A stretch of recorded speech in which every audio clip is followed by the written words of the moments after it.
படைப்புகள் என்று எழுதியிருக்கின்றார். ஈழத்தமிழரின் புலம்பெயர் இலக்கியங்கள், இது குறித்தெல்லாம் ஆய்வு. பேராசிரியர் பழமலை அவர்கள் தான் எழுதியிருப்பார்கள். வாடகை வீட்டில் இழந்த காலத்தை சொந்த வீட்டில் வாழ முடியாது. அதே போலத்தான் தமிழ் ஈழம் என்று கிடைத்தால்தான் வாழ்வேன் என்று அவர்கள் இல்லாமல் அவர்கள் புலம்பெயர்ந்து எங்கெங்கோ அவர்கள் வாழ்ந்து கொண்டும் கூட இலக்கியத்தை தூக்கி பிடித்துக் கொண்டிருக்கின்றார்கள். எனக்கு தெரிந்து கலைஞர் அவர்களால் ஈழம் நமக்கு தந்த இனமான வேடம் என்று நம்முடைய உணர்ச்சி கவிஞர் காசி ஆனந்தன் அவர்களை பற்றி கலைஞர் எழுதியிருப்பார். காசி ஆனந்தன் மட்டும்தான் எனக்கு ஈழத்தமிழ் எழுத்தாளராக தெரியும். அதுக்கு பிறகு எம்.ஏ. நுக்மான், மகா இவங்க எல்லாம் சிவத்தம்பி போன்ற திறனாய்வாளர்கள், கைலாசபதி எல்லாம் தெரியும். இப்ப பார்த்தா எங்க பார்த்தாலும் அவங்க போன இடங்கள் பூரா ரொம்பவும் அவங்க கஷ்டப்பட்டு அவங்க எழுதிக்கிட்டு இருக்கிறாங்க. அப்படிப்பட்ட எழுத்தாளர்கள்ல அவர் மகாகவி ஆகட்டும், மகாகவியுடைய மைந்தர் சேரன், வாயிசா ஜெயபாலன், ஜெயந்தன், கிபி அரவிந்தன், ஆ முத்துலிங்கம், சோபா சக்தி, புதுவை ரத்தினதுரை, எம் கோவிந்தன், புதிய தலைமுறை என்று எழுதியவர், இப்படி எண்ணற்ற எழுத்தாளர்கள் இருந்து கொண்டிருக்கின்றார்கள். நம்முடைய செங்கொடி அவர்கள் அந்த துறையிலே அதிலே ஒரு ஆய்வாக அவர் எடுத்துக்கொண்டு எம்ஃபில் பட்ட ஆய்வு, ஆய்வியல் நிறைஞர் பட்ட ஆய்வு எது என்று கேட்டால் அது பனியும் பனையும். அது நம்முடைய எஸ்போ அவர்கள் மித்ர அனுர என்றெல்லாம் அவருடைய பதிப்பகத்தின் மூலமாக வந்த பனியும் பனையும் எம்ஃபில் ஆய்வேடாக இரா செங்குடி அவர்கள் நமக்கு வழங்கியிருக்கின்றார்கள். அதே போல புகலிட சிற்றிதழ்கள் வழி ஈழத்தமிழர் வாழ்வு, அதுதான் அவருடைய முனைவர் பட்ட ஆய்வேடு.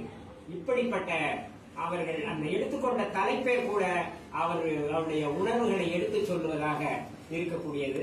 அந்த அளவுக்கு அவர்கள் அவருடைய நுண்மான் நுழைவுலத்தை ஆய்விலே காட்டியிருக்கின்றார். நிறைய பேர் எழுத்துக்களை எழுதி காட்ட, அன்றைக்கு கானாசு போன்றவர்கள் அவர கலைஞர் கடிதங்கள் மூலமாக எழுத்துக்கள் நமக்கு தெரியும்.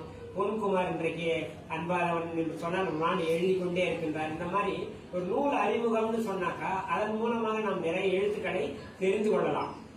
இங்கே மிகப்பெரிய ஆளுமைகள் இங்கே கூடி இந்த விழாவை நாம் கொண்டாடி கொண்டிருக்கின்றோம். நம்முடைய பழமலை ஐயாவிலிருந்து நம்முடைய திருக்குறளார் அவர்கள், மைந்தர் ஞானசூரியன் ஐயா அவர்கள், கண்ணாடி என்ற ஒரு சிற்றிதழ் அது நம்முடைய எவர் நடத்தினார், சந்திரசேகர் ஐயா.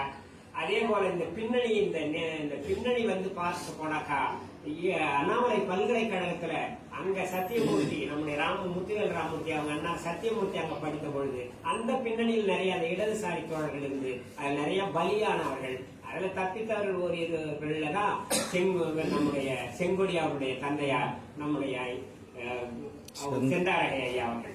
அதே போல நம்முடைய செந்தாரகை ஐயா அவருடைய கூட வளர்ந்தவங்க தான் அல்லது அவரோட தோழமையாக கொண்டிருந்தவங்க தான். இங்கே ரவி கார்த்திகேயன் ஆகட்டும், விழிப்பா இதயவந்தன் ஆகட்டும், நடராஜன் தோழர் வந்திருக்காரு, அவரு தாபால் அன்பாலவன் எல்லாமே அவங்களால உருவாக்கப்பட்டு வளர்க்கப்பட்டவங்க. கல்யாணி ஐயா அவர்கள் நம்ம சொல்லவே தேவையில்லை, அப்படிப்பட்டவங்க. இங்கே அமர்ந்திருக்கக்கூடிய ஆளுமைகள் பார்த்தா எக்கச்சக்கமான பேர் நல்ல வந்திருக்காங்க. அவரு RMS ஐயா, தமிழ நம்பி, நூலகர் வந்திருக்காரு, நம்முடைய நல்ல லைப்ரரி நிறைய பேரை ஊக்கப்படுத்துற நல்ல நூலகர். பேராசிரியர் சர்க்குண ஐயா அவங்க எல்லாம் நிகண்டு, அவங்க எல்லாம் புத்தகம் போட்டிருக்காங்க. அம்மாவுடைய புத்தகம் சர்க்குண அம்மாவை அவங்க திருமதி பேராசிரியர் அம்மாவுடைய நூல்கள் முனைவர் பட்ட ஆய்வேட்டு நூல் வந்த மாதிரி தெரியல எனக்கு. அது இருந்தாலும் ஐயாவை போடணும். LIC மூலமா நம்ம மூக சங்கரன் ஐயா அவர்களுக்கு பிறகு நம்முடைய LICயில் பணியாற்றக்கூடிய ஐயா அவர்கள், நம்முடைய தனபால் ஐயா அவர்கள் கம்பன் கழகத்தை மிகச்சிறந்த அளவிலே எடுத்துக்காட்டி அதை வளர்த்து கொண்டு வருகின்றார்கள். அப்படிப்பட்ட நம்முடைய கார்கி, நம்முடைய பேராசிரியர் சம்பத், பேராசிரியருடைய திருநாவுக்கரசு ஐயாவுடைய அருண் புதல்வர், நம்முடைய இலக்கிய ஆர்வலர் சம்பத் ஐயா போன்றவர்கள், இந்த மாதிரி எண்ணற்ற ஆளுமைகள் இங்கே கூடியிருக்கின்றோம். அப்படி அப்புறம் ஐயா நான் அங்க பின்னாடி உட்காந்துருக்கும் போது பழமலை ஐயா கேட்டார், 30 கோடி முகமுடையால் உயிர் மொயம்புற என்ற அந்த மொயம்புரை என்ற சொல்லுக்கு, மகாகவி பாரதி சொல்லுக்கு அது என்ன பொருள் என்று பழமலை ஐயா அவர்கள் பேசிக் கொண்டிருந்தார்கள்.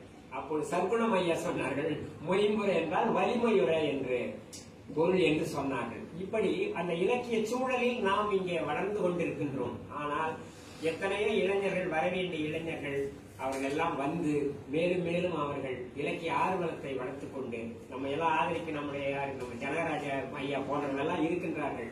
அதனால புத்தகங்கள் நட்டமாகாது. எனவே புத்தகங்களை நாம் வாங்கி படிப்பதற்கும் அதை ஊக்கப்படுத்துவதற்கும் இருக்க வேண்டும். செங்கொடி அவர்களுடைய எழுத்துக்கள் மேலும் மேலும் வளர வேண்டும் என்று வாழ்த்தி அமைகின்றேன். நன்றி.